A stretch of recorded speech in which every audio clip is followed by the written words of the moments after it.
Well, warm welcome to everyone.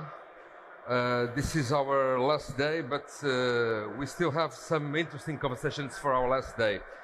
Let's talk about the cities of the future. Indeed, let's talk about the cities where we live. We can talk about Rio. It's a huge city, a big city. I think it's the beginning of our conversation, but it's not the only goal that we have here in the afternoon. I have with me Camila and Theresa. I think it's better than one and other. They can introduce and all the organizations that they manage, and it's the beginning of our conversation. I will start with you.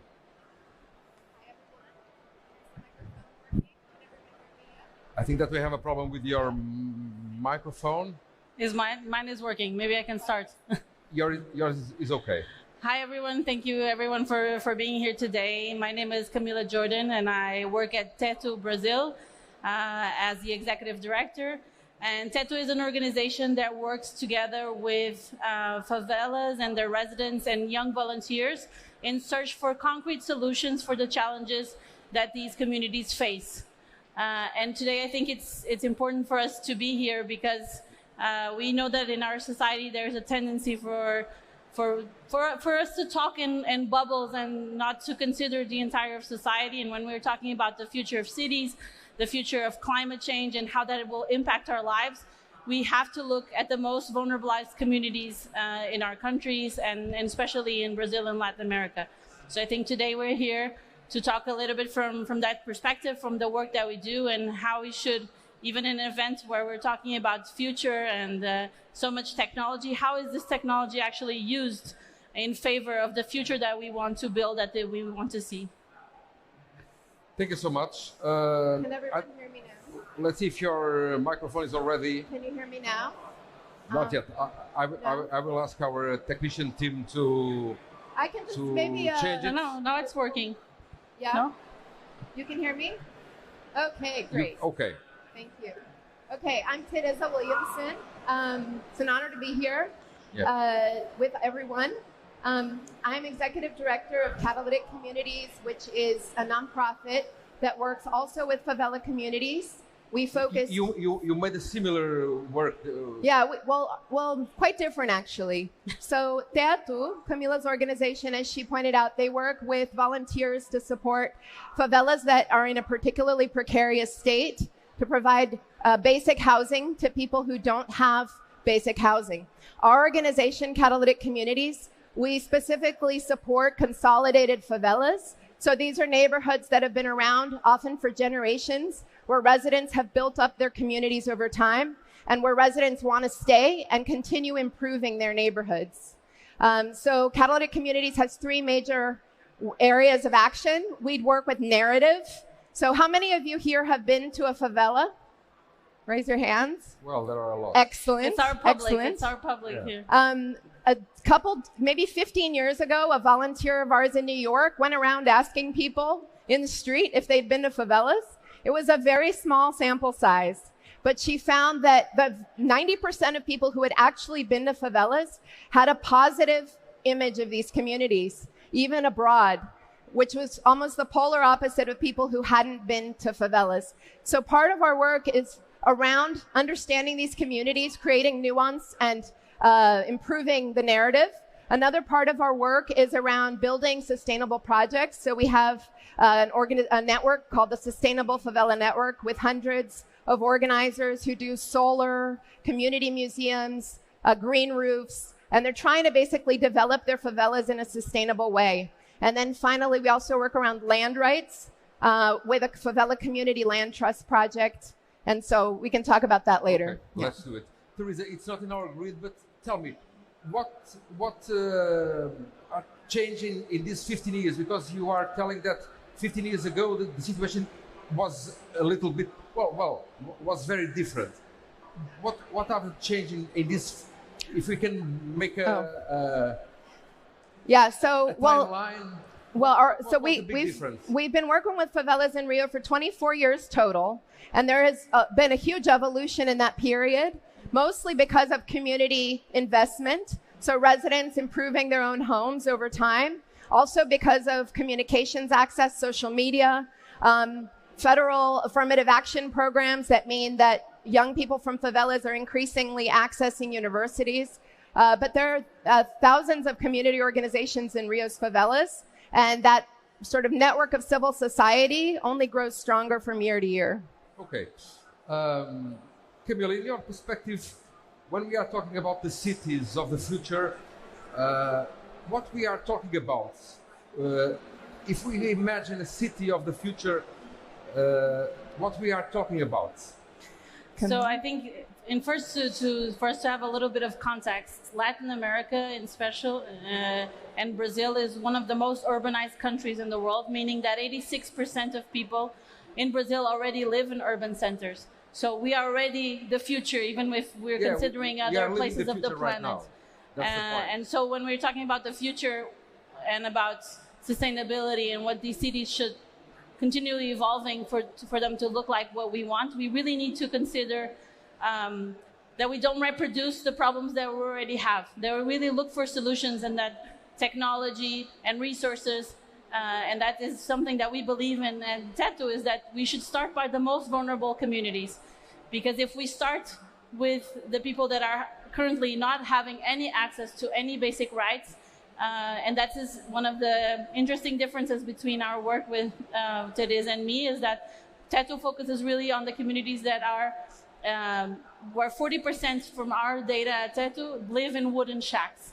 This means that people don't have the basic right, they don't sleep, they can't sleep, they're afraid of what will happen at any time with their home, and that creates all sorts of problems in your day-to-day life, of course, if you don't have a safe space to be. And so when we're talking about the future of cities, we really, and the other day I saw something really interesting online, which was everything, when we see movies about the future of cities, Star Wars and everything, we were looking at all these images where the cities are gray and there's like no green and flying cars and everything.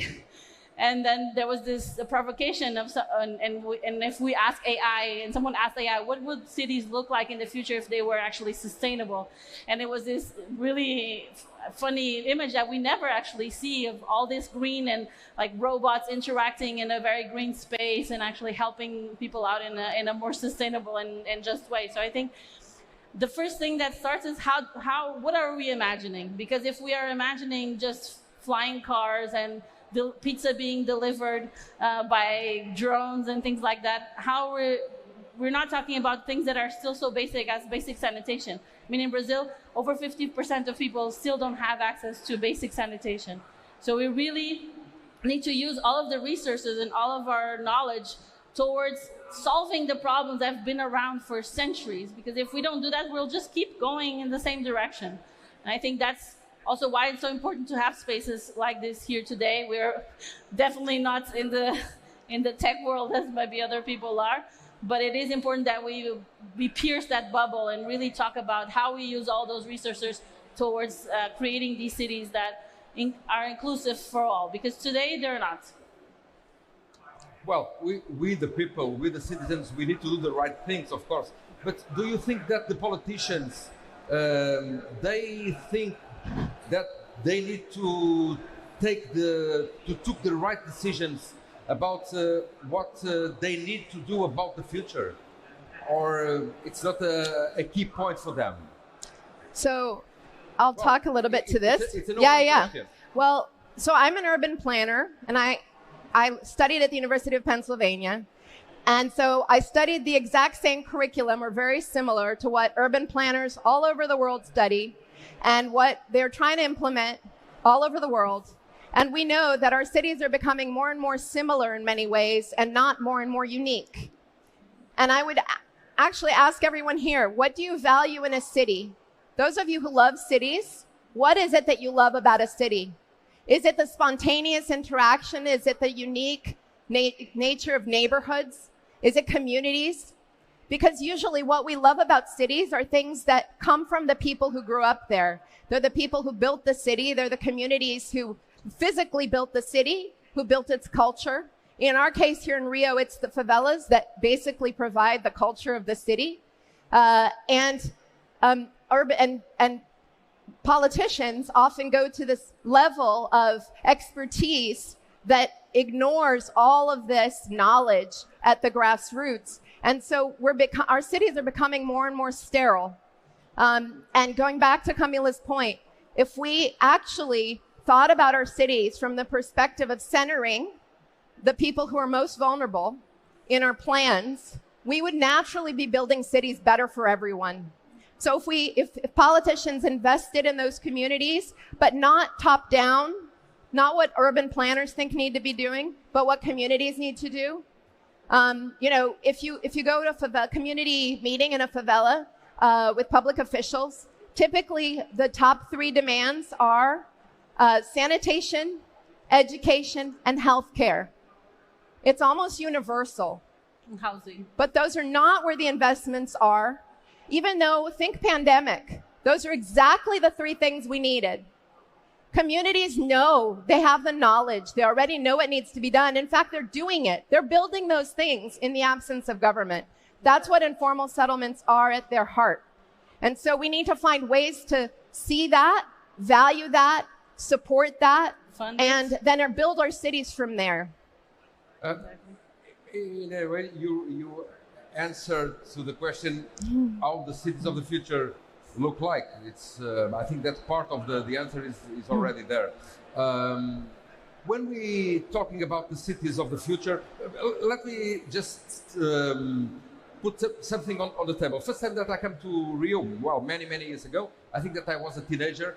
I asked the guy that is driving the car, I was watching the favelas, and I asked, well, there is a plan to put everything down and to build something. And the guy says in a way totally, no, there is no plan. There is no plan. And well, it was 30 years ago, and indeed there is no plan. So we still have the favelas, we have more people on the favelas, and that's the future in a city like Rio or São Paulo, or even in other places of Latin America. So we need to live with that. For you, it's clear that we need to live with that. Absolutely. No, not only we need to live with it, we need to value it and see how we can support communities' development. And to help them. Exactly, to help community. Well, obviously, communities need to continue their development with support. But you're not going to eradicate 1.4 million people who live in neighborhoods. Many favelas in Rio are, at this point, historic neighborhoods. There are 27 favela museums or memory projects in Rio. Does your neighborhood have a museum? Have residents of your neighborhood taken the time to create a museum to preserve the memory of the neighborhood? We have 27 favelas with that characteristic in Rio, and it's a growing movement. So at this point, many of these are historic neighborhoods. There's an important, how many of you are from Rio? Raise your hand. Okay. So people from Rio hopefully will know this history. Other people may not, right? So Rio was the largest point of entry for enslaved Africans in history. Just the city of Rio received 5 times the number of enslaved people as the entire United States. And that history is directly related to why favelas exist and continue, and they will continue because they have become essentially the ancestral communities of of formerly enslaved people's descendants. Many favelas want to preserve themselves as historic neighborhoods, and that's a growing movement in the favelas. And so what you need to do is find ways to help them develop fully without losing that history. Just recently, actually, in Brazil, we changed back the name that we used in our census back to favelas. It used to be favelas in the early 2000s. It changed to subnormal agglomerates, which was horrible, let's say. And now it's back to favelas. So even just giving that name is an important step to actually recognizing these territories. And I mean, in Brazil, we have currently, you talked a little bit about Rio, but in Brazil, there's over 16 million people who live in favelas. And that number is probably subdimensionated as we speak. So, of course, there's a need to really look at the communities and understand, because, I mean, today there are people who are living in situations that are really not safe. And we know that. And Brazil knows that very well because year after year, we have the consequences of the climate crisis, and they're the hardest hit So we really need to look at adaptation for the communities. And as Theresa said, the knowledge is there, the funding is not there. And the focus and the continued focus over time, it needs to be there. So for example, if people are familiar with the terms of social urbanism, which is something that people are more and more talking about, it actually was an idea that started in Rio in the 90s with one program called Favela Bairro. And then it was discontinued.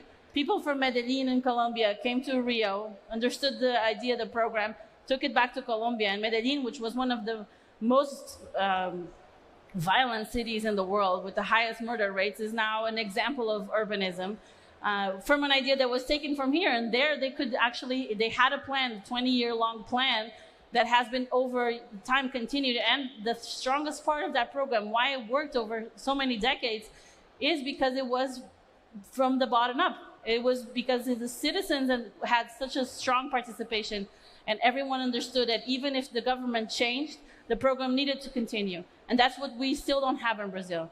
We have very few examples of what we call urban social integration of the favelas. I mean, the other day I was reading, Complexo do Alemão has been incorporated into a city as a neighborhood, and it still has structural issues that have been going on for 50 years. So we really actually need also to make the right choices and vote for people who understand that we need to focus in these territories. And if we don't, our cities will forever be segregated and forever become more and more sterile. And actually, it will be horrible for everyone to live.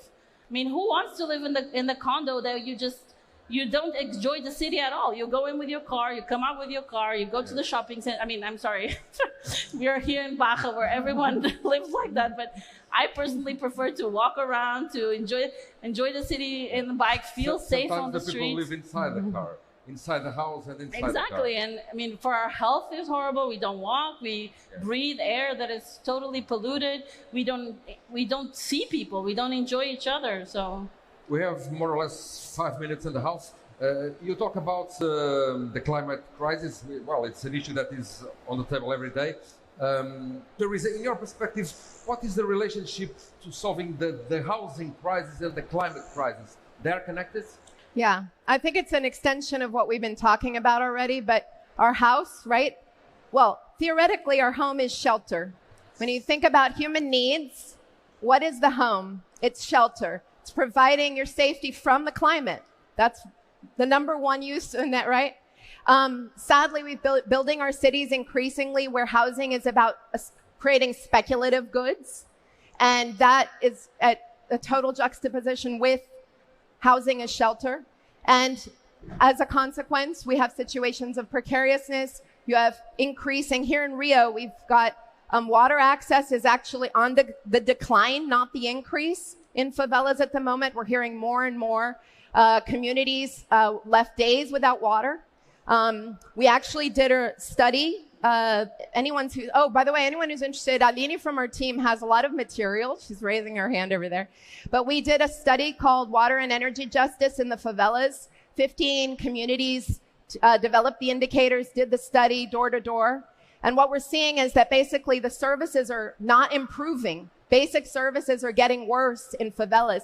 You're getting more people with flooding, and the flooding is getting worse year to year. So we're the very opposite of what we needed. And Camila mentioned that resources aren't available. Sometimes they actually are, but they're not accessed. So there have been federal funds set aside for over 12 years for landslide containment in favelas, which the city of Rio still has not sent their letter up to the federal government requesting.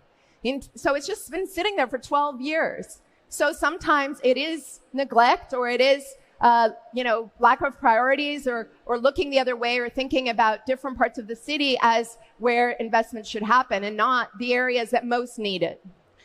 Well, from our perspective, our name of our organization is Teto, which means roof. And we work from the perspective that housing is the right that sustains all other rights. Even by the UN, if you think about what is adequate housing, it starts with the house, with the shelter, and then it goes to all the services and everything that is together with the house. So if we started looking at and actually prioritizing housing, because we don't even have a national plan for housing. And housing, you can solve the housing crisis, and that's the crisis that's going on all over the world, without actually having a comprehensive plan that looks at people who are living on the streets, people who are paying too much rent, people who live in houses that don't have the adequate conditions, people who live in wooden shacks. I mean, today we're just leaving people. They've been living in wooden shacks, and they will continue to live on wooden shacks because they don't have any other access. They can't access Minha Casa Minha Vida. They can't access other rent, for example, stabilizing programs. So we really need a comprehensive plan that looks at it. And housing can be that focus point for the crisis, exactly because it also needs to adapt to the conditions that are coming and that are already here. Well, we have 2 minutes. Let's go to, I would say, to a final take. Sometimes we said yesterday the future was better, but regarding our the issue that we discussed here this afternoon, your final take about the cities of the future. Well, as a woman who works with Afro-Brazilian communities, the past is not better than the present. As an environmentalist, I might think otherwise. But I think that what we need to do is we need to be thinking about how cities can integrate with our ancestral knowledge, and in terms of technology, how technology can support that, rather than create this futuristic city that's actually not very human. Ultimately, we're animals. Ultimately, we need to connect with other humans. I know the blue zones, right? The blue zones are the parts of the world where people live longest, and there are all these studies now on centenarians, and they're finding that the number one thing is human connection. What makes people live healthy, long lives is connection, relationship with other humans. So we need to be building cities where we value those connections, and where the communities that most build connection, like favelas, where you see this very strong social fabric, are allowed to maintain and strengthen that social fabric over generations. Thank you, Theresa. Your final take, Camila.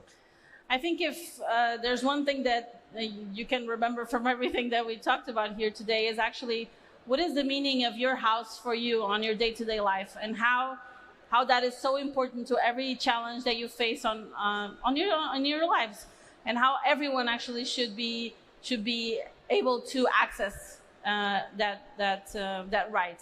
So if we're thinking about the future, we really need to start with something that is sustainable for all, and starting with the people who are now already suffering the hardest consequences of the climate crisis and the social crisis and the economic crisis. Thank you so much. Thank you. And thank you, everyone. Thanks.